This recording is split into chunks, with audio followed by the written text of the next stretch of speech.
Kristus. Malam hari ini kita akan mendengarkan satu kebenaran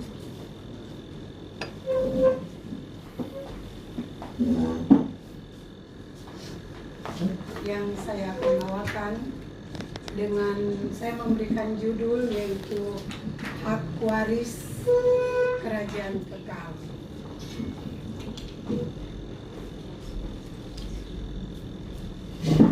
Saudara-saudara yang kekasih dalam Tuhan Yesus Kristus, kita tahu bahwa kita semua atau seluruh orang di muka bumi ini memiliki atau menempel dalam diri mereka status sebagai warga negara suatu negara. Dan saudara yang kekasih di dalam Tuhan, pada malam hari ini kita tidak akan berbicara tentang kewargaan kita yang ada di dunia ini, tetapi ada satu kerajaan kekal yang akan kita bahas, karena kita semua, saya yakin dan percaya bahwa kita semua berasal dari sana. Amen. Karena Alkitab sudah mencatatnya. Amen. Kita semua yang berkumpul malam hari ini adalah orang-orang yang percaya kepada Yesus Kristus Tuhan, atau ada yang tidak percaya kepada Yesus.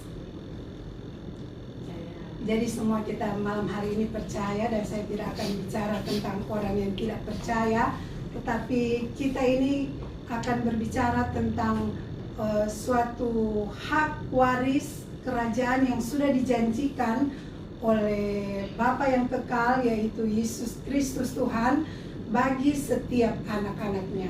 Cuma seringkali kita sebagai orang yang percaya, seringkali kita tidak atau kita merasa bimbang, posisi kita sebenarnya ada di mana, kedudukan kita ada di mana. Jadi kita akan melihat, saudara-saudara yang kekasih dalam Tuhan, atau kita belajar untuk menyadari posisi kita yang sebenarnya ada di mana, sehingga kita berhak mewarisi kehidupan kekal ini. Karena secara naluri setiap orang memiliki atau ingin supaya dia terus hidup. Contohnya sekarang banyak orang ketakutan dengan corona, jadi semua takut keluar rumah karena takut sakit dan mati. Begitu kan saudara-saudara. Jadi pada malam hari ini kita akan belajar bagaimana sebenarnya kita akan memiliki kehidupan yang kekal itu, yang sudah diberikan oleh Yesus Kristus Tuhan bagi setiap orang percaya. Jadi saudara-saudara yang kekasih dalam Tuhan, kita akan baca di dalam Efesus 1 ayat 4 dan 5.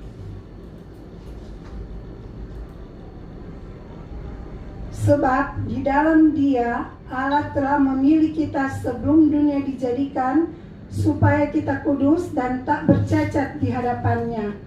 Dalam kasih Ia telah menentukan kita dari semula oleh Yesus Kristus untuk menjadi anak-anaknya sesuai dengan kerelaan kehendak-Nya. Jadi untuk memiliki hak waris kerajaan kekal, status kita harus anak.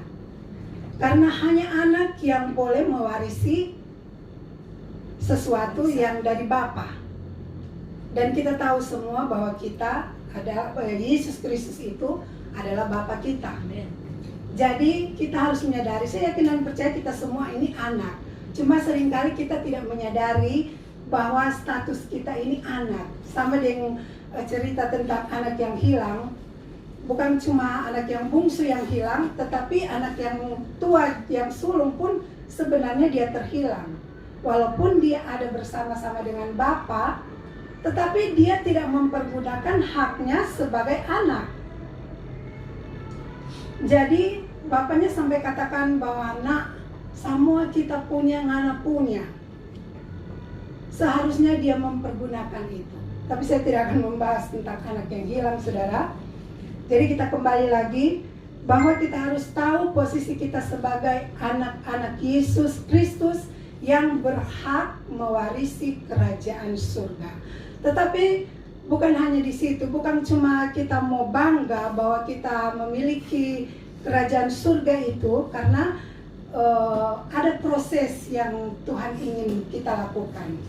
Jadi kita harus menyadari bahwa kita ini sudah dipilih oleh Tuhan, sudah ditentukan sebelum dunia dijadikan untuk menjadi anak-anak Tuhan. Saudara yang kekasih dalam Tuhan Yesus Kristus, nanti kita belajar, mungkin nanti Pastor Jerry yang akan terangkan bagaimana sebenarnya bentuk kita ketika kita belum ada di dalam dunia ini.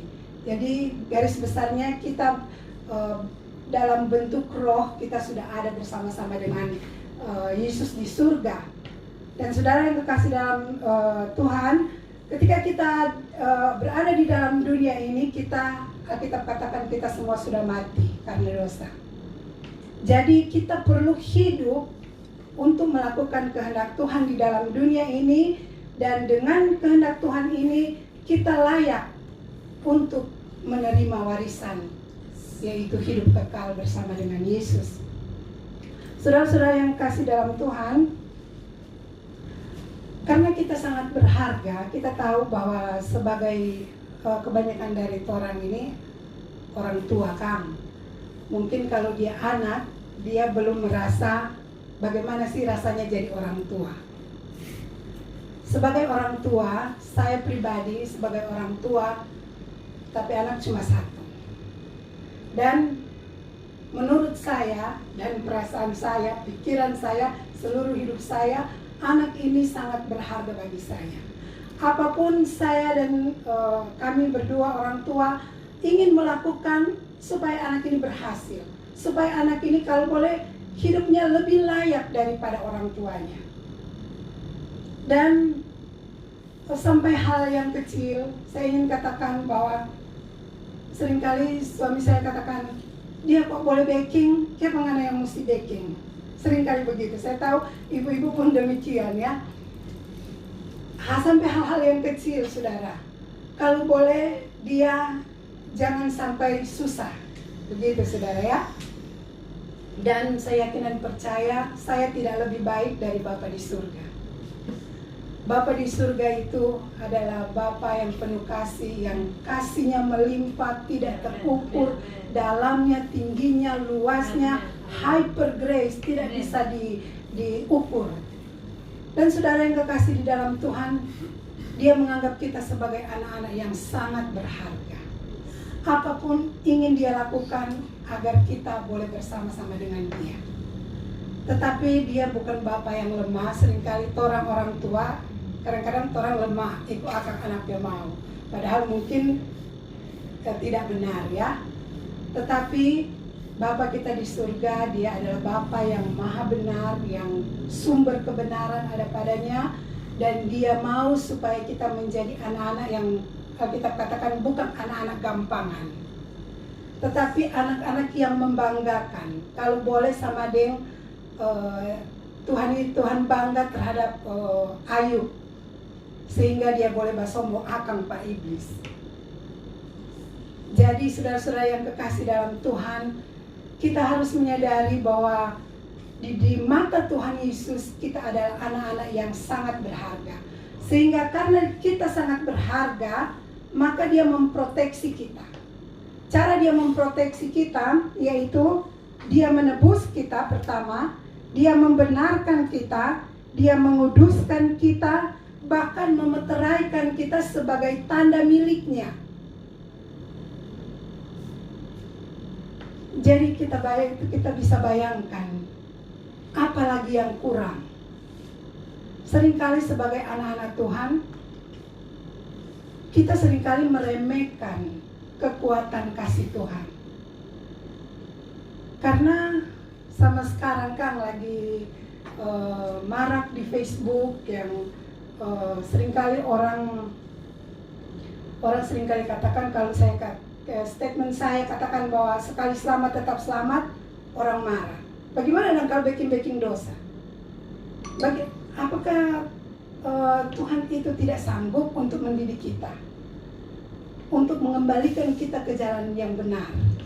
Sehingga kita seringkali katakan hal yang demikian, meragukan status kita sebagai anak, meragukan bahwa Yesus itu sanggup untuk membawa kita sampai ke surga. Dan hal ini seringkali saya rasa orang-orang tersebut sebenarnya melecehkan kedaulatan Yesus, melecehkan kekuasaan, kemahakuasaannya di dalam kehidupan anak-anaknya. Karena saudara yang kekasih dalam Tuhan, ini penebusan, pembenaran, pemeteraian, saya rasa itu suatu hal yang komplit, yang sudah finish, yang Tuhan lakukan dalam kehidupan kita. Itu terdapat dalam 1 Korintus 1 ayat 30. Dan yang hebatnya lagi, kita dimeteraikan dengan darah Yesus, dimeteraikan dengan Roh Kudus.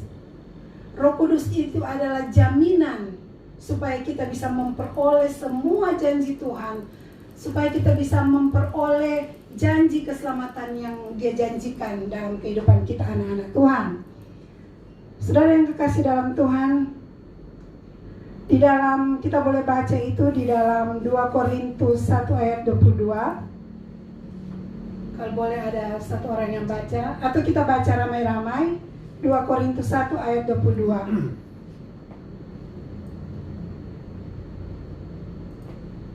Ayat 22. Mulai dari ayat 21 saja.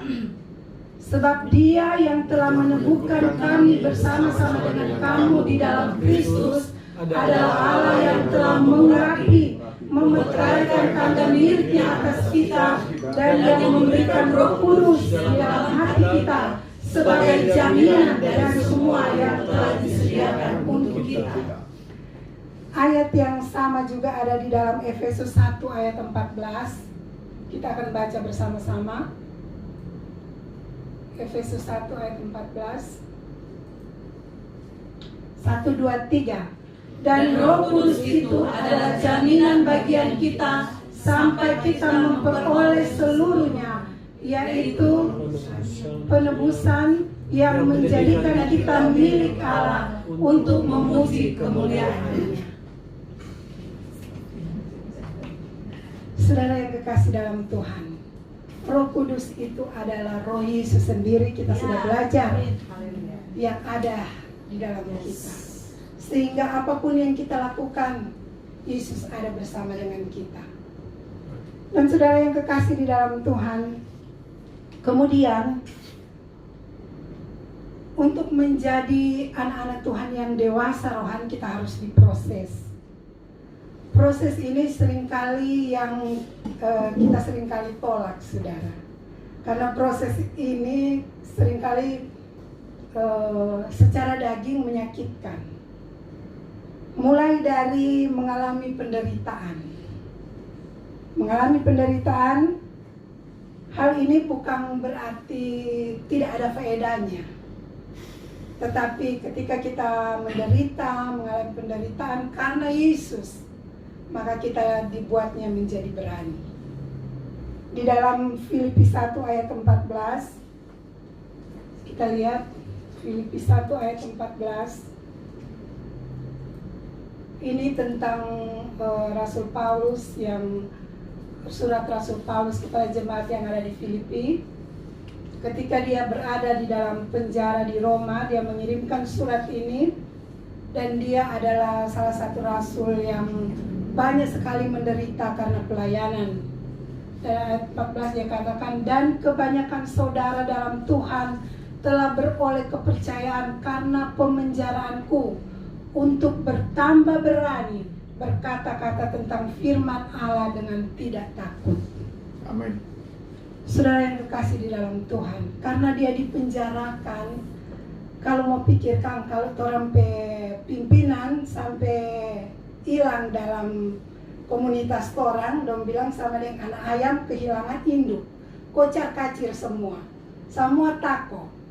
Tetapi di dalam Tuhan kita melihat bagaimana Rasul Paulus juga sangat bersyukur dan bersukacita walaupun dia di dalam penjara, karena ternyata ketika dia masuk penjara karena Kristus, malah saudara-saudara seiman mereka semakin berani, tidak ada takut lagi memberitakan kebenaran Injil kasih karunia. Saudara yang kekasih di dalam Tuhan Yesus Kristus, kemudian kita mengalami sengsara.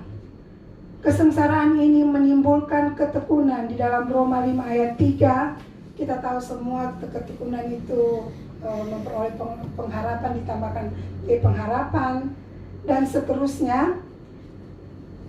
Kemudian ada juga duka cita karena berbagai pencobaan. Duka cita dalam berbagai pencobaan ini seringkali sebagai anak-anak Tuhan, apalagi dalam pelayanan, seringkali secara daging orang tidak sanggup lagi. Saya sendiri, saudara, terus terang saya seringkali mengalami hal yang demikian. Sebenarnya sejak kecil sejak dari kandungan, saya dilahirkan di tengah-tengah orang tua yang hamba Tuhan dalam pelayanan. Dan saudara yang kekasih dalam Tuhan, kebetulan di sini ada orang Kumelembuai. Jadi saya mau bersaksi sedikit. Ada baru berkenalan, baru bertemu, tetapi saya teringat lagi sekitar tahun 70-an, waktu itu saya masih kelas 5 SD. Dan saudara yang kekasih dalam Tuhan, ini adalah masalah organisasi gereja yang adalah masalah pimpinan yang akhirnya merembet sampai di bawah, dan hampir, saya bisa katakan hampir seluruh gereja organisasi GPDI, saudara, terus terang, organisasi GPDI di Sulawesi Utara mengalami perpecahan. Dan orang tua saya adalah gembala GPDI. Saudara yang kekasih dalam Tuhan, sebagai anak, saudara, saya anak perempuan sendiri, cuma satu. Bagaimana pergolakan itu luar biasa, saudara. Kalau saya mau cerita, saya yakin dan percaya ini orang Kumel mungkin tidak mengalami ya. Tetapi boleh tanya kepada orang-orang tua. Pernah satu waktu, saudara, karena perpecahan gereja, kami orang tua ada di dalam gereja, yang di pihak sebelah katanya merebut tuh gereja, sampai gereja itu harus dipalang, dan kami sebagai anak-anak sekolah minggu waktu itu harus mengadakan ibadah terkunci. Jadi masuk dari pastori samping gereja, tapi pintu utama gereja dikunci, dipalang dari dalam. Dan saudara yang kekasih dalam Tuhan, luar biasa, sama dengan orang mau baju perang, saudara.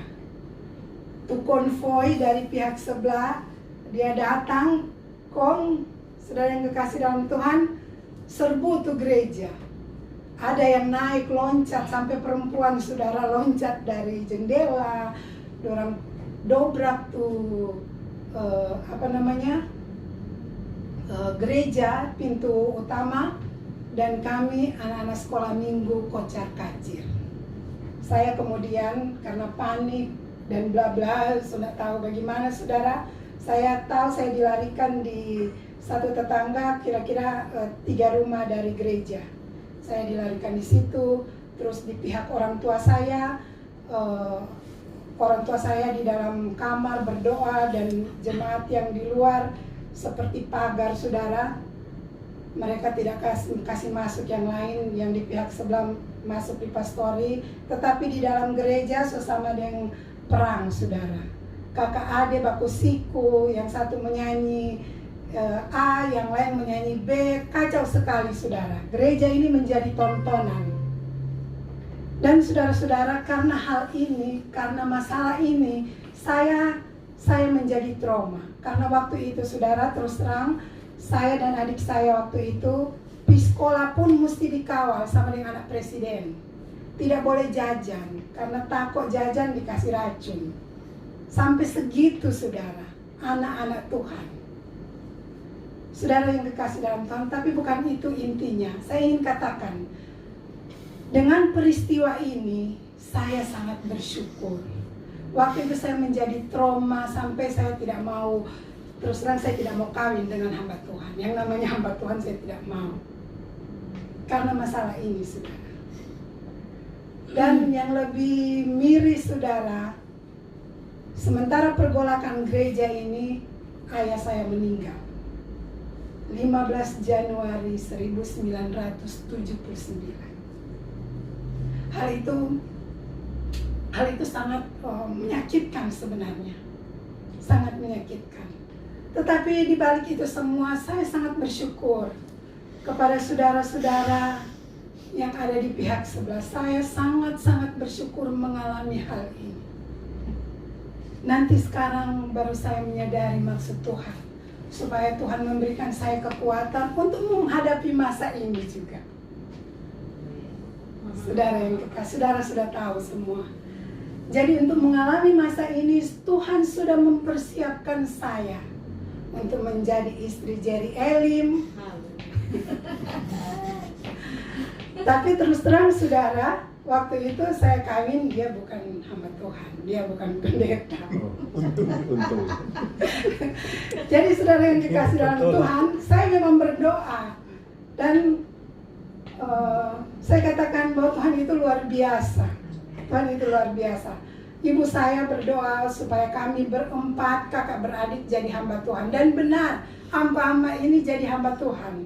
Semua jadi gembala, kecuali Jerry Elim. Kecuali saya. Dan saudara yang dikasih di dalam Tuhan, dan doa saya juga dikabulkan Tuhan. Saya minta kepada Tuhan, Tuhan kalau boleh jangan kalian dengan hamba Tuhan. Kalau boleh jangan, kita tidak mau.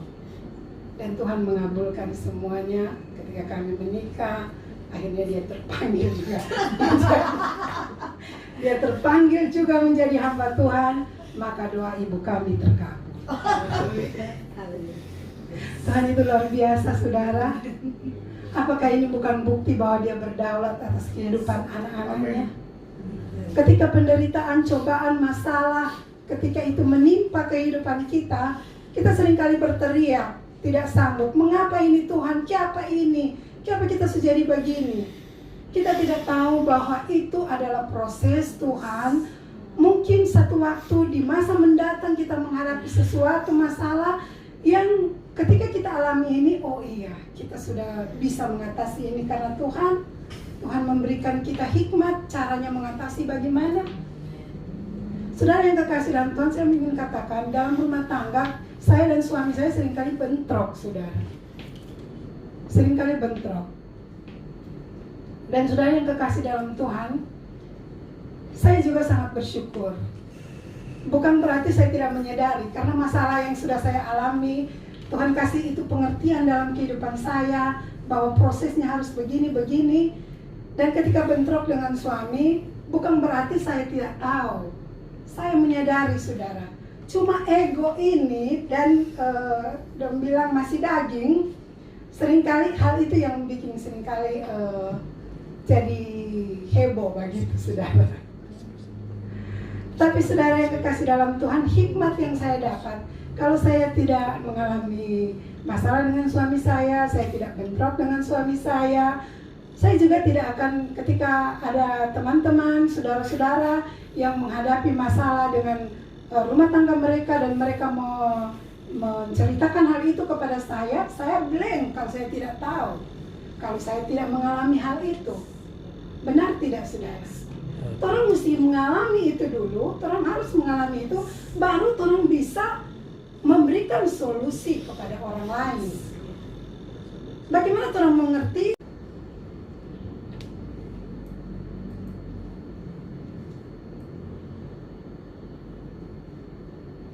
Mazmur 89 ayat berapa itu mulai?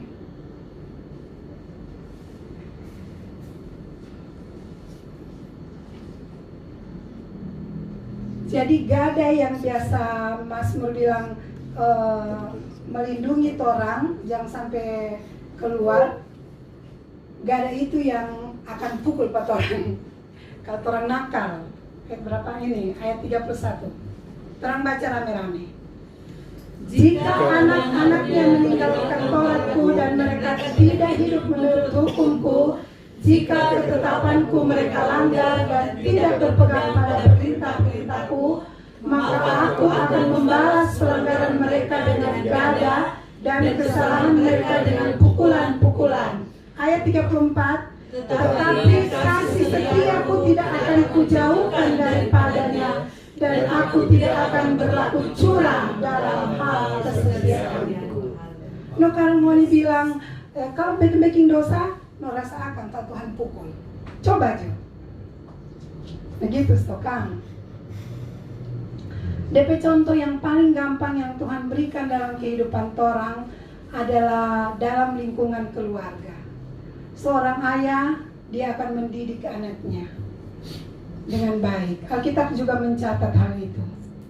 Dia akan mendidik kita dengan baik. Jadi kalau nakal dapat tegur, kalau nakal dapat pukul. Tetapi sekali anak tetap anak. Orang so belajar itu, so ulang-ulang. Saudara yang dikasih di dalam Tuhan. Kemudian yang berikut adalah tadi dididik sudah. Kemudian kita dilatih. Jadi ketika kita melakukan pelanggaran sebagai anak-anak Tuhan, kita akan menganggap itu sebagai suatu latihan. Coba di Ibrani 12 ayat 11 sampai 6. Ibrani 12 ayat 11 dan 6.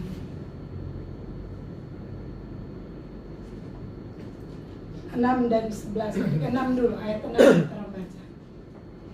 Karena Tuhan menghajar orang yang dikasihinya, dan ia menyesal orang yang diakuinya sebagai anak. Jadi kalau orang dapat pukulan, berarti orang anak. DP masalah, kalau orang soalnya tidak merasa dipukul, so hidup orang bilang so lempeng, soalnya ada masalah, batanya aja orang anak bukan. Jadi ketika kita menerima ganjaran bahwa Allah mendidik kita, Bapa mendidik kita, Yesus mendidik kita menjadi anak-anak Tuhan yang dewasa rohani. Saudara yang kekasih di dalam Tuhan, pada ayat yang ke-11 juga, sebab memang tiap-tiap ganjaran pada waktu ia diberikan tidak mendatangkan sukacita tetapi duka cita. Tetapi kemudian ia menghasilkan buah kebenaran yang memberikan damai kepada mereka yang dilatih olehnya. Jadi itu latihan. Saudara yang kekasih di dalam Tuhan, Tuhan Yesus juga bukan mendidik orang, melatih orang, kung dia tidak merasakan semuanya itu. Tuhan Yesus sebagai manusia, dia hidup sebagai manusia, dia turut merasakan penderitaan orang, dia serasa bagaimana hidup dalam daging, pergumulan dalam dunia. Jadi dia meninggalkan teladan bagi kita untuk mengikutinya. Di dalam 1 Petrus 2 ayat 21 di sana dikatakan bahwa 1 Petrus 2 ayat 21, sebab untuk itulah kamu dipanggil, karena Kristus pun telah menderita untuk kamu dan telah meninggalkan teladan bagimu supaya kamu mengikuti jejaknya. Jadi jangan terlalu banyak mengeluh kalau orang menderita. Kita tahu ketika orang mengalami semuanya itu dan kita paham rencana Tuhan, kita mengerti kehendak Tuhan, kita bisa menjalani semuanya itu dengan sukses, bilang. Menjalani penderitaan dengan sukses. Karena apa saudara? Karena ketika kita menderita itu pun Roh Kudus yang Tuhan kasih dalam hati kita sebagai kekuatan, Dia memberikan kita kekuatan. Ketika kita berduka cita, Dia memberikan kita penghiburan. Itu adalah fungsi Roh Kudus yang Tuhan Yesus kasih dalam hati kita sebagai penuntun, sebagai jaminan supaya kita tetap kuat di dalam Tuhan. Dan saudara yang kekasih dalam Tuhan, ketika kita melewati semuanya itu, ada satu yang Tuhan janjikan. Sebelum orang berperang, Sebelum orang mengalami semuanya itu, yang pasti ketika orang menjalani semuanya itu bersama dengan Yesus, Tuhan janjikan kemenangan. Dia telah jaminkan bahwa semua penderitaan yang kita alami pasti menang. Di dalam 1 Korintus 15 ayat 57. 1 Korintus 15 ayat 57. Tetapi syukur kepada Allah yang telah memberikan kepada kita kemenangan oleh Yesus Kristus Tuhan kita. Jadi saudara-saudara yang kekasih di dalam Tuhan, ketika kita melewati proses-proses yang Tuhan berikan dalam kehidupan kita, jangan takut. Karena kemenangan adalah milik kita yang sudah dijanjikan Yesus Kristus bagi kita. Dan saudara yang kekasih dalam Tuhan, sekarang pertanyaan. Kalau orang telah mengalami semuanya itu, bagaimana dengan orang kehidupan jasmani? Apakah Tuhan perhatikan orang kehidupan jasmani? Dan penghidupan jasmani ini seringkali yang menjadi kendala bagi kita untuk mencapai kedewasaan. Kadang-kadang tak sendat di situ, Kang. Bukan berarti tidak bisa menang, karena kemenangan itu sudah jadi terang punya. Tetapi saya ingin katakan bahwa dalam kehidupan jasmani kita pun Tuhan Yesus turut bekerja sampai hal-hal yang kecil. Kami mengalami itu dalam keluarga kecil kami, bahwa sampai saat ini pun tidak bisa diterangkan, saudara, bagaimana kami bertiga boleh hidup. Tidak bisa diterangkan. Sebab sejak tahun 2013 suami saya sudah tidak bekerja lagi, tidak punya penghasilan.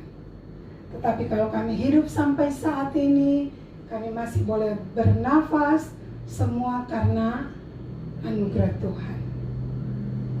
Tuhan katakan begini, sedangkan burung-burung di udara Tuhan pelihara, apalagi orang. Coba orang baca dulu. Matius 6 ayat 25.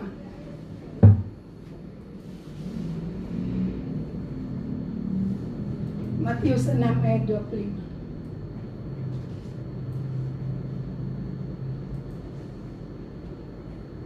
Tolong baca sama-sama. Sebenarnya ini panjang ya. Kita mulai baca saja. Karena itu aku berkata kepadamu, janganlah khawatir akan hidupmu, akan apa yang hendak kamu makan atau minum, dan janganlah khawatir pula akan tubuhmu, akan apa yang hendak kamu pakai. Bukankah hidup itu lebih penting daripada makanan, dan tubuh itu lebih penting dari pakaian? Saudara boleh baca terus itu sampai ayat 34. Itu adalah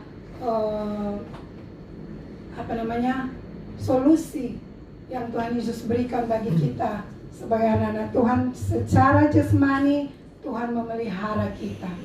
Jadi sebenarnya terang seringkali bicarakan di tempat ini bahwa yang standar Alkitab berikan adalah makan, minum, pakai. Kalau itu sudah tercukupi, sebenarnya itulah pemeliharaan Tuhan dalam kehidupan kita. Cuma kan orang manusia kan banyak keinginan, kan. Orang ingin lebih ini, padahal sebenarnya yang lebih itu kurang bagus. Tidak semuanya kurang bagus, saudara. Tetapi sebagian besar tidak baik. Jadi mari kita belajar bahwa kalau Tuhan kasih sesuatu yang melebihi standar yang Alkitab katakan, kita harus bersyukur dan kita pertanyakan, Tuhan kasih ini, apa Tuhan bermaksud? Jangan orang cuma menikmati sampai teler, yang ada faedahnya. Tetapi mari kita belajar untuk bersyukur dengan apa yang kelebihan-kelebihan yang Tuhan kasih, berarti menandakan bahwa ada maksud-maksud Tuhan. Mungkin saudara punya kelebihan bisa mencukupkan kebutuhan saudara-saudara seiman yang lain. Jadi Alkitab katakan supaya ada keseimbangan.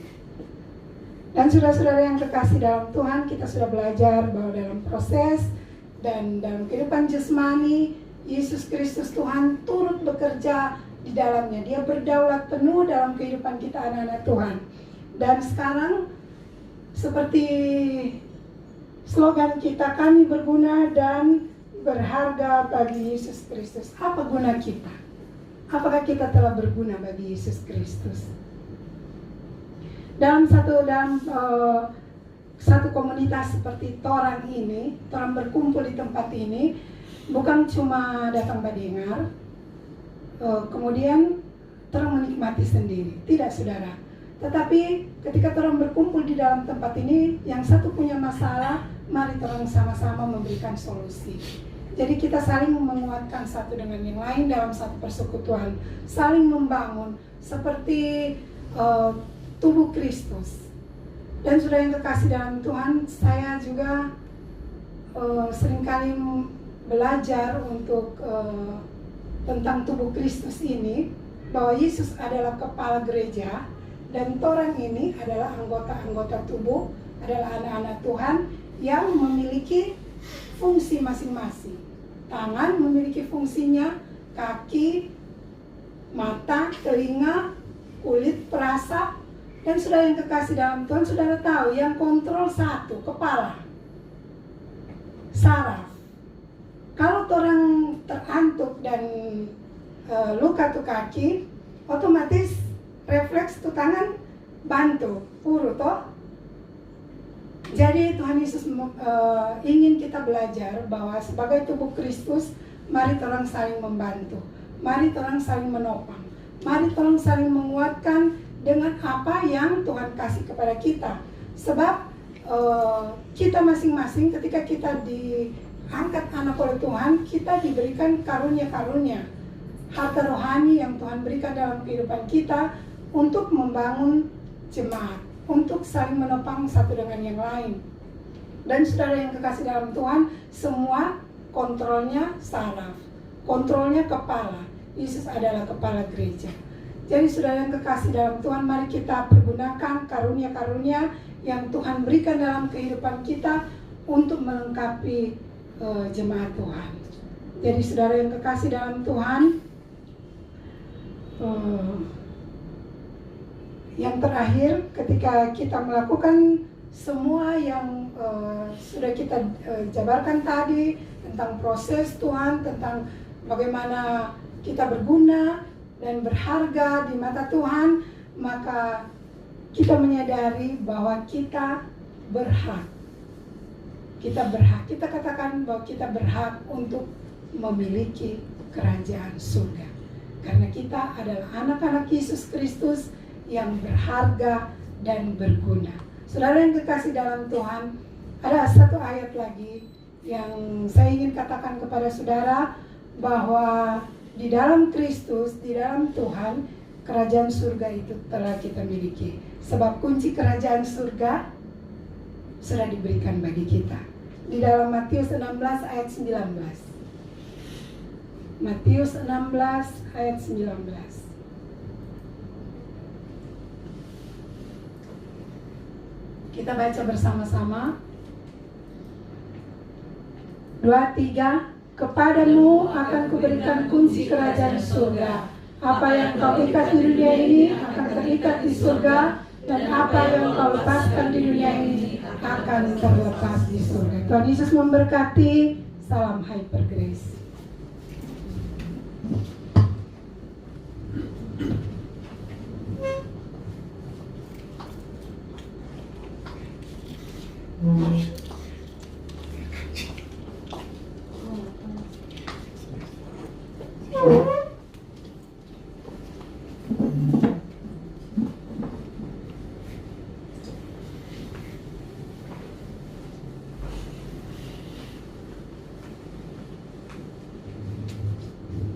Haleluya.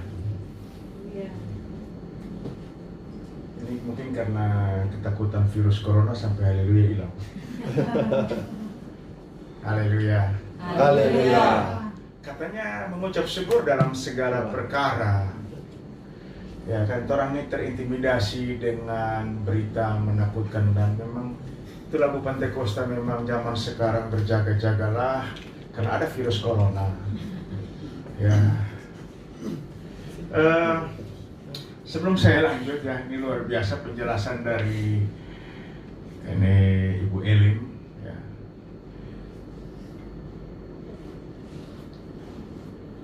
Jelas sekali ya. Baru sekarang kita dengar beliau menyampaikannya dengan cukup detail ya. Memang kemarin kita ini beberapa hari ini kita perhatikan luar biasa nih belajarnya.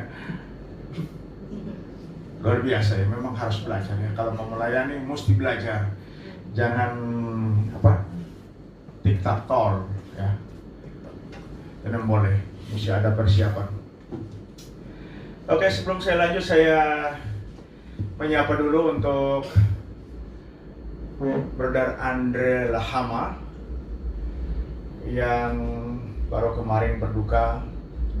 Orang tuanya telah mendahului kita semua pulang ke rumah Bapa Yesus Kristus. Tapi hari ini dia bertindak untuk bergabung dengan kita. Ya, tidak ada yang kebetulan, semua dalam rencananya Yesus Kristus ya. Tidak ada yang kebetulan. Semuanya teratur. Dia selamat bergabung. Ya, ini adalah salah satu duta Kristus yang akan diutus nanti. Beliau terlibat dalam pelayanan ke kaum Kedar ya. Tidak salah begitu ya Pak? Oke. Jadi nanti beliau akan berbagi ya, dengan kita semua ya, kita saling mengisi belajar ya. Di sini juga ada Pak Indra Patmanegara yang sementara persiapan untuk prewedding besok. Jadi beliau begitu bersemangat untuk mempersiapkan hari-harinya. Jauh-jauh hari itu orang semua sudah dikasih undangan. Sampai kita lupa tanggal berapa. Ini luar biasa ya. Dan ini ada sepasang kekasih, ada Bro Christian Tiwang ya. Ini tidak ada yang kebetulan juga. Beberapa hari yang lalu saya ternyata numpang angkot. Nah, ini beliau yang nyetir ya, angkotnya ya. Kemudian ada penumpang yang turun, ibu-ibu. Setelah dibayar, saya cukup kaget ya, karena untuk pertama kalinya saya dengar supir angkot memberkati penumpang ya. Kebetulan saya duduk depan, dan setelah menerima bayarannya, ini Bro Christian mengatakan, terima kasih Bu, Tuhan Yesus memberkati. Ya, berarti ini calon duta ya. Ini luar biasa ya. Dan sudah duta, memang duta Kristus ya, menyampaikan kebenaran. Kesaksiannya ini sebenarnya tidak perlu pakai Alkitab khotbah ya kan, karena sementara nyetir ya. Jadi ini ucapan yang berkuasa. Nama Yesus disebutkan, orang diberkati. Harusnya semua orang Kristen di Manado seperti itu. Apalagi itu angkot-angkot ya, yang berhubungan langsung dengan penumpang umum ya, harusnya begitu. Nah, jadi ini teladan yang baik. Dan beliau punya kesaksian yang luar biasa. Nanti sebentar bisa disaksikan, biar cuma pendek ya. Punya pengalaman pahit ya, ini proses ya. Bisa ada di sini karena Tuhan Yesus yang menemukannya, itu menurut beliau. Dan untuk kekasihnya apa namanya? Fitri ya, Fitri. Jadi yang satu orang Kumau, yang satunya orang Kompaso Baru. Oke, selamat datang juga untuk Pak Novi yang semoga saja untuk terus-terusan bersama kami. Ya. Ini hadir di sini bukan karena virus corona, ya, tapi itu karena dalam rencana Tuhan Yesus Kristus. Tidak ada yang kebetulan. Ya. Ibu Jane ya, Ibu Jane Bolong. Saya kenal dengan Pendeta Bolong. Apa ada hubungan saudaranya dengan dia yang di Kupang atau di Rote? Mungkin. Oh ya mungkin. Orang tua yang tahu gitu. Oh ya, nggak apa-apa. Iya. Oke, kita kembali ke main topiknya. Hak waris kerajaan kekal. Ya, ini menarik ya, hak waris kerajaan kekal. Untuk bisa memiliki hak waris kerajaan kekal, ada syaratnya, dan itu hanya satu syarat atau satu-satunya syarat. Tadi sudah disebutkan oleh Pastor Eyodia Kesek, ya. Kalau ibu baru Ibu Elim. Kalau sebut cuma nama, harus pakai famnya sendiri. Ya. Kalau nyana dapat protes. Di rumah kita biasa aku hidup. Ibu apa Eyodia Elim, ibu nyanda. Kita Kesek. Oh, ya, enggak apa-apa. Satu-satunya syarat adalah harus jadi anak supaya bisa memiliki hak waris, ya toh? Ya, orang semua yang sudah punya anak tahu bahwa anak tersebut memiliki hak waris untuk semua yang orang tua punya, dan itu menurun secara otomatis. Sudah tidak perlu lagi bikin surat kuasa atau peralihan hak waris, memang sudah orang punya haknya, ya, anak-anak punya maksudnya. Nah, untuk menjadi anak tidak bisa diupayakan. Tidak bisa anak tetangga kau datang ngaku-ngaku, ya, tidak bisa. Jadi harus anak kandung atau secara hukum diadopsi, secara hukum, baru bisa menjadi ahli waris. Nah, mari kita lihat sedikit kebingungan dari Nikodemus, ya. Ketika Yesus bilang, engkau tidak bisa melihat kerajaan sorga, sedangkan lihat saja yang boleh, jangan bermimpi punya hak waris. Sedangkan lihat yang boleh, ya. Kecuali engkau dilahirkan kembali. Nah, sekarang tujuan kita dilahirkan kembali untuk apa? Ya? Bukan cuma jadi anak. Tujuan kita dilahirkan kembali pasti jadi anak. Ya, pasti kita memiliki status, ya. Jadi harus ada perubahan status dulu. Tadinya anak dunia, kemudian berubah menjadi anak Yesus Kristus.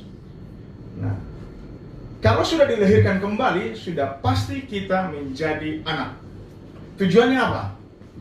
1 Petrus 1, mari kita lihat. Tolong bayar, ya. Ayat 3. Ke bawah sedikit, Pak. Oke, 3 dan 4. Ini benar. 1 Petrus 1, Pak. 1 Petrus 1 ayat 3. 1 Petrus 1 ayat 3. Oke. Oke, mari baca bersama-sama supaya kita tahu apa yang dimaksud dengan apa tujuan dari dilahirkan kembali. 2, 3.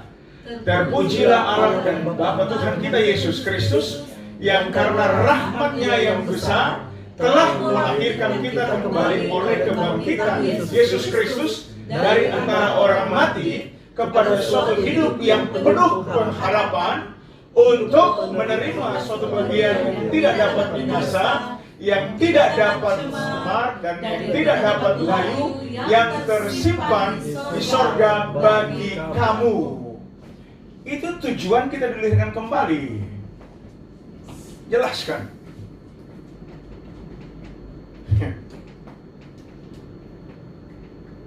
Nanti setelah dilahirkan kembali ada prosesnya, itu tadi dijelaskan detail, jelas sekali. Ya harus masuk dapur peleburan, penderitaan, ya. Belajar untuk mengucap syukur, ya, itu prosesnya. Tetapi tujuan utamanya adalah untuk ini, menerima suatu bagian yang tidak dapat binasa. Gitu. Nah, inilah hak kita. Ini hak kita. Ini tersimpan di sorga dalam kerajaan kekal dan tidak bisa dibatalkan dengan alasan apapun. Karena status kita adalah anak. Sudah dilahirkan kembali. Sekali lagi, status anak tidak bisa diupayakan. Tidak bisa. Ya.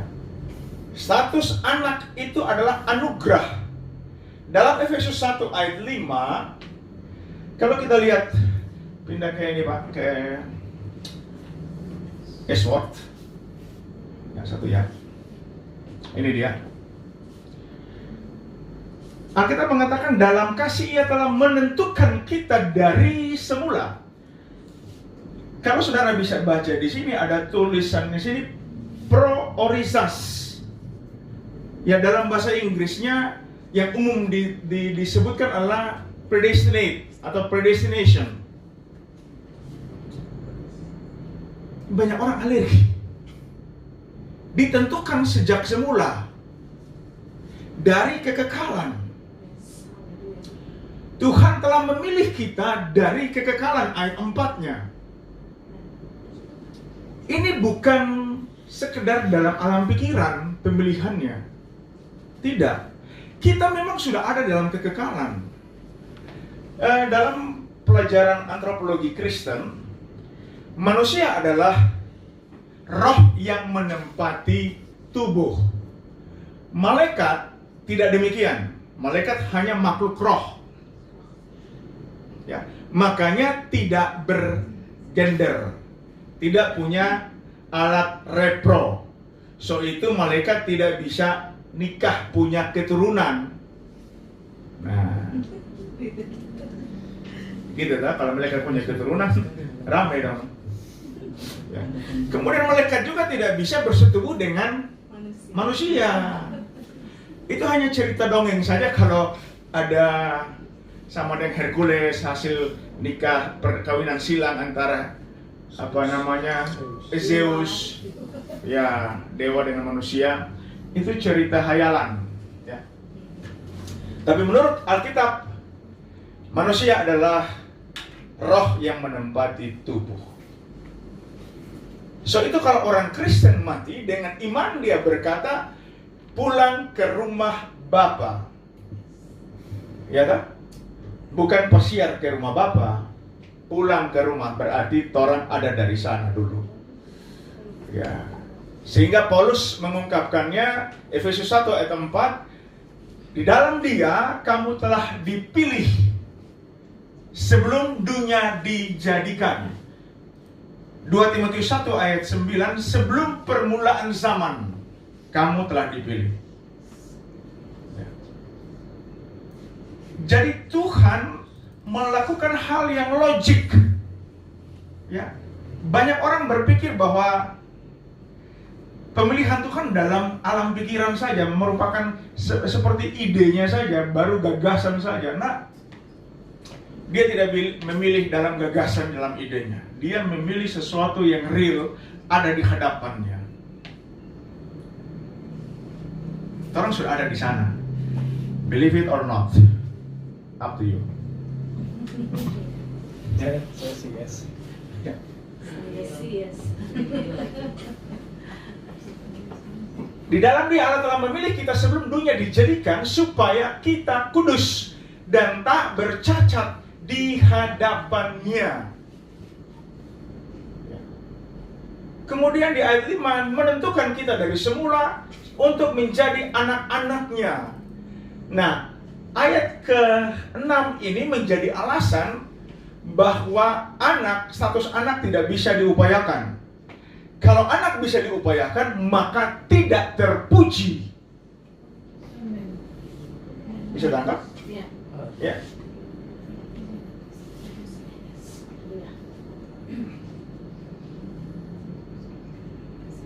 Supaya terpujilah kasih karunia-Nya yang mulia.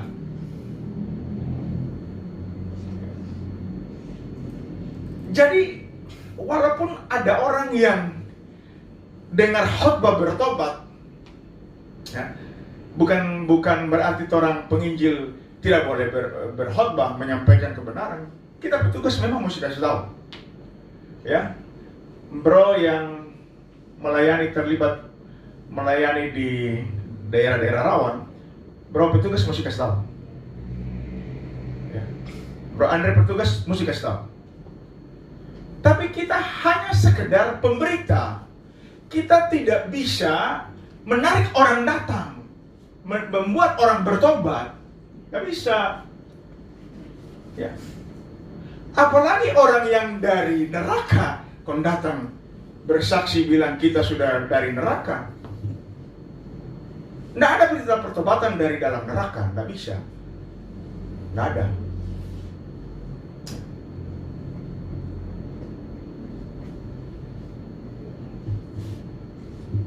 Supaya terpujilah kasih karunia yang mulia. Jadi anak itu adalah pemberian cuma-cuma, anugerah. Ya, bersyukurlah kita ada di sini sebagai anak. Nah, kalau anak, orang sudah tahu orang adalah pemilik kerajaan sorga, hak warisnya kerajaan sorga. Orang pewaris. Wow. Tapi kayaknya tidak cukup ya. Tuhan ini, Yesus Kristus ini luar biasa. Dia tidak berhenti hanya tumpahkan darahnya. Karena dia tahu banyak orang Kristen yang percaya ia malah tidak yakin. Ya. Dia membuat bukan cuma percaya tetapi yakin bahwa janjinya itu tidak akan bergeser. Yesus Kristus tidak pernah berubah dulu, sekarang, dan sampai selama-lamanya. Ngomong sih iya, tapi yakin sih tidak. Bisa tangkap? Banyak orang Kristen tahu ngomong Yesus Kristus tidak berubah dulu, sekarang, sampai selama-lamanya. Bahkan pakai lagu lagi. Tuhan Yesus tidak berubah. Nah, kalau tidak berubah berarti tidak tergantung kepada kenakalan remaja kita. Sedangkan si tua nakal. Dia tidak berubah dan dia tidak pernah menyesali panggilannya. Dia tidak pernah duduk kong mulai pikir pica ontak. Siapa kong kita dah pilih? Pak, ini Andre Lahama berewokan lagi kong dah pria sangar kok. Aduh, kesian.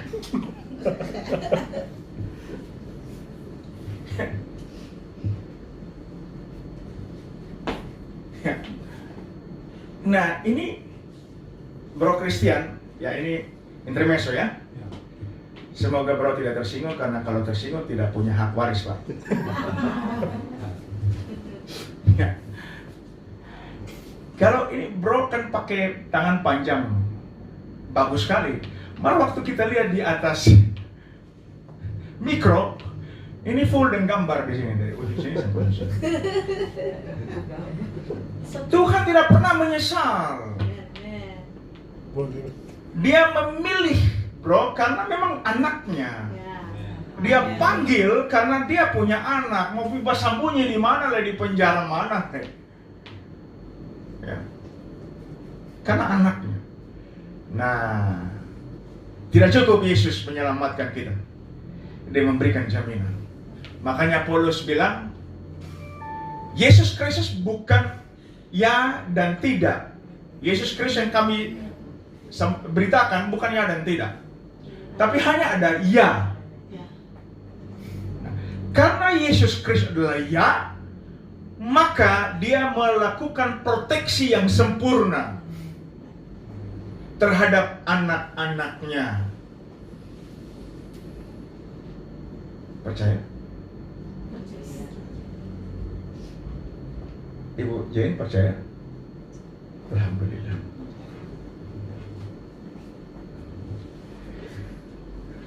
Makanya dia memeteraikan kita. Ya kan? Dia materai. Ini kita punya ini. Berapa bisa sembunyi di mana kita cari sampai dapat. Ya. Mari itulah biasanya percaya tapi tidak yakin. Semoga hari ini atau malam ini orang semua bisa yakin. Ya. Oke, mari kita lihat buktinya. Memang orang perlu jurus Yudas. Thomas. Maka kamu juga adalah ahli waris oleh Allah. Nggak yakin lagi.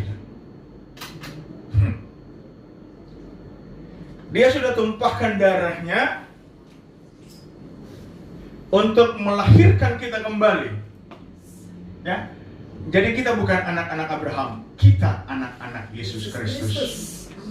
Tolong ini diperbaiki ya pengertiannya, kita bukan anak-anak Abraham. Kita anak-anak dari Yesus Kristus. Karena dia sendiri melahirkan kita kembali melalui darahnya, penebusan darahnya. Oke? Ya.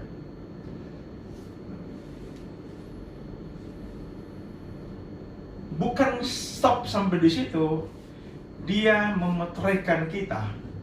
Bukan sekedar melahirkan kita, tetapi memeteraikan kita.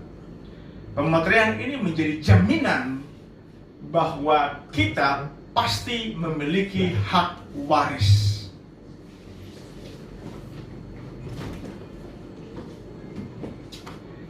Biasanya kalau urusan surat wasiat atau untuk menjadi pemilik warisan, kan harus ada pemilik yang orang tuanya ya harus ada buat surat atau wasiat.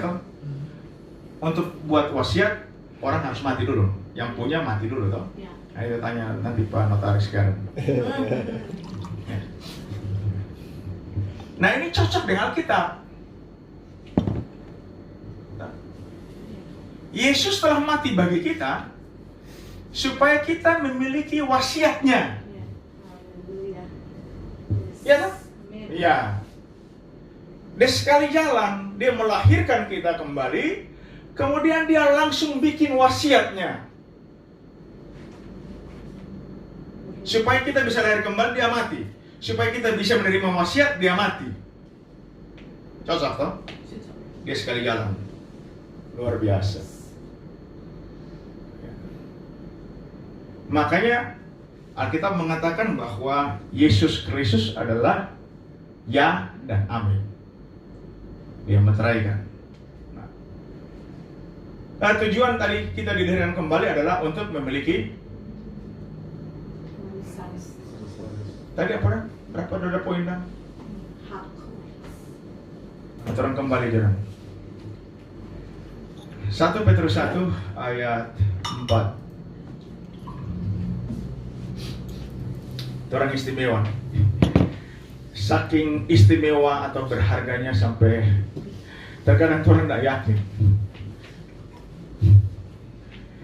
Untuk menerima suatu bagian yang tidak dapat binasa, yang tidak dapat cemar, dan tidak dapat layu, yang tersimpan di sorga bagi kamu. Ingat baik-baik, tujuan dari kita dilahirkan kembali adalah ini. Untuk menerima suatu bagian yang tidak dapat binasa. Karena kita telah memiliki status anak. Nah, supaya bisa mengarah ke sana, Yesus masuk ke dalam kita. Itu yang disebut Immanuel. Dia menuntun perjalanan kita, dia memproses kita, ya. Sehingga Alkitab mengatakan tidak ada penghukuman lagi bagi mereka yang ada di dalam Yesus Kristus. Tetapi ada pendidikan. Tidak ada penghukuman, tapi ada pendidikan. Ada pendisiplinan karakter. Ada pembentukan karakter, ada proses. Nah, luar biasa selanjutnya ayat 5, yaitu kamu yang dipelihara dalam kekuatan Allah melalui imanmu, sementara kamu menantikan keselamatan yang telah tersedia untuk dinyatakan pada zaman akhir. Tuhan pelihara kita. Yesus mendekati kepulangannya ke tempat asalnya, kerajaan kekal itu. Dia berdoa begini, aku tidak meminta kepadamu ya Bapa untuk mengangkat mereka dari dunia ini. Tapi aku memohon supaya Engkau menjaga mereka daripada yang jahat. Masih kurang lagi. Proteksinya berlapis-lapis. Lalu orang Kristen hanya menghabiskan waktu dengan kekhawatiran selamat, nyanda selamat, hari ini selamat, besok nyanda. Iblis bermain di sini. Iblis berusaha untuk mengaburkan status kita sehingga kita percaya tapi tidak yakin. Nah, ini tipuan. Iblis mulai mengalihkan perhatian fokus kita kepada pendetanya. Berdoa, kalau sakit minta. Pendeta mesti berdoa. Padahal Yesus bilang, aku telah memberikan kuasa kepadamu. Jadi kalau sakit jangan bikin sakit kepala apa kita. Berdoa sendiri karena kita anak. Maaf ya, tidak maksud menyinggung, cuma menyindir.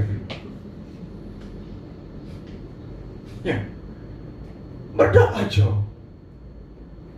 Yesus bilang kok kita kasih kuasa. Tumpang tangan. Kita kasih karunia-karunia melengkapi kita. Doa orang benar, apa namanya? Kuasanya. Ya, besar kuasanya.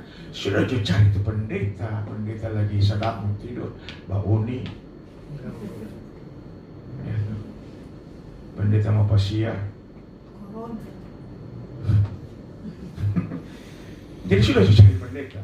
Berdoa sendiri karena doa orang benar besar kuasanya. Nah, Alkitab bilang kita adalah orang benar. So, berpikir benar, bicara benar, karena ketika kita bicara ada kuasa. Iya toh? Ya, jangan tunggu cuma pendeta yang punya kuasa. Orang semua punya kuasa. Amin. Ya. Supaya jangan jadikan pendeta itu berhala. Jangan jadi kultus. Sehingga akhirnya pendeta mengklaim bahwa ini kita berjemaat. Nah, kenapa begitu? Karena jemaat sendiri yang bersalah. Ya toh? Betul tak? Kenapa pendeta berani-beraninya mengatakan, oh ini kita berjamaat kok ini? So gantinya. Terus Yesus punya yang mana bro? Ya. Ada pendeta yang dalam tanda petik besar bikin satu seminar dan mengatakan bahwa kita ke luar negeri bawa kita pembantu. Cek para cek sesama pendeta petik. Pendeta punya pembantu pendeta. Hamba punya pembantu hamba. Isu ganti dong.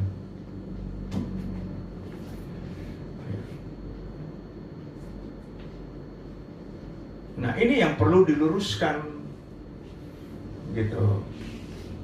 Jangan hidup bergantung kepada pendetanya, bergantung kepada Kristus Yesus, karena Dia adalah Bapa kita. Ya, pakai itu kuasa kok yang Tuhan sudah kasih, pakai. Ya kita sering gregetan ya, kalau ada pendeta yang ngakunya hamba Tuhan, kemudian mengklaim bahwa ini jemaatku. Ini jemaatku, ini pembantuku. Aneh kan? Oke. Jadi kita memiliki jaminan yang kekal. Kita dipelihara dalam kekuatan Tuhan. Ya, Yesus masuk dan tinggal menyertai kita sampai selama-lamanya. Ya, itu jaminannya. Makanya ketika Dia mau terangkat ke sorga, Dia bilang pergi dan ajarkanlah. Ketahuilah aku menyertai engkau sampai kesudahan alam ini. Termasuk dengan kita ketika berhadapan dengan corona. Nggak usah takut kok. Yesus menyertai kita. Corona tidak bisa masuk ke orang. Cuma karena orang sudah jadi paranoid, ini sudah ketakutan yang overdosis. Ya toh? Orang kakas bilang, sedangkan setan kita makan. Apalagi cuma tuh coronanya tidak bisa masuk ke orang. Ya, cuma kita sudah ketakutan, panik. Makanya kita teringat dengan bahasa bijak dari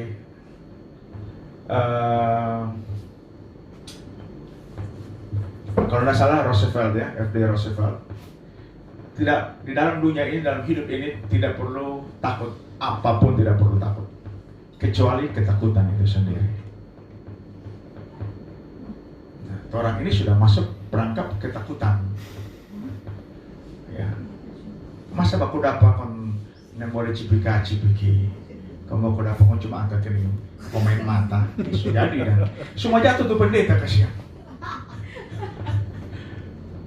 No, ini lantaran corona, pendeta bisa jatuh. Pokoknya dapat kon cuma main kedip-kedip mata, rame. Pokoknya dapat kon cuma kongkongci.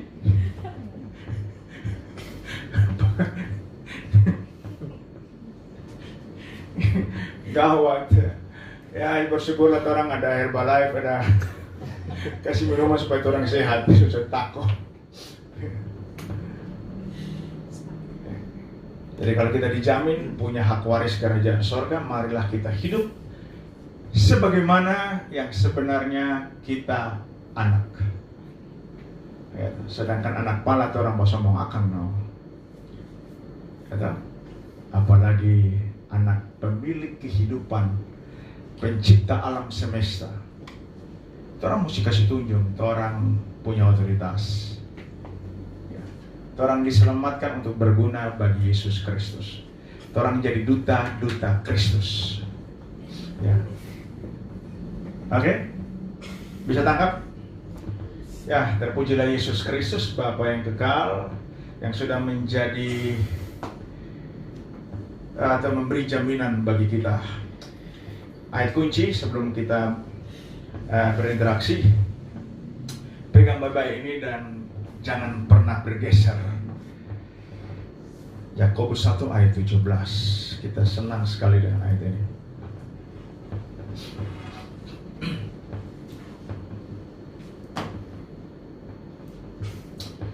Oke, baca bersama-sama.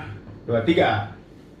Setiap pemberian yang baik dan setiap anugerah yang sempurna datangnya dari atas, diturunkan dari Bapa segala terang, padanya tidak ada perubahan.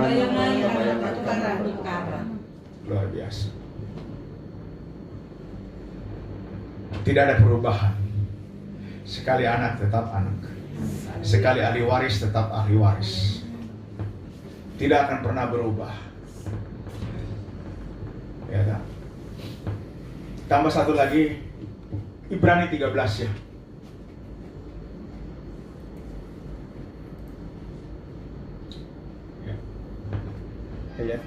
Ayat 8 coba. Kristus sama dahulu, sekarang, dan ya ini dia. Oke, kita kunci 2, 3. Yesus Kristus sama, baik kemarin maupun hari ini dan sampai selama-lamanya. Orang percaya kepada Yesus Kristus. Amin. Berarti kita harus yakin akan setiap janji firman-Nya. Yesus bilang semua boleh berubah, semua boleh berlalu, tetapi perkataanku tidak akan berlalu. Ya, itulah arti Immanuel. Dia tinggal menyertai kita sampai selama-lamanya.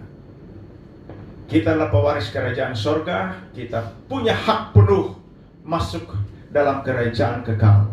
Jangan biarkan pikiran kita terintimidasi. Jangan biarkan pikiran kita disusupi oleh pikiran-pikiran najis. Ya, disusupi musuh. Ya.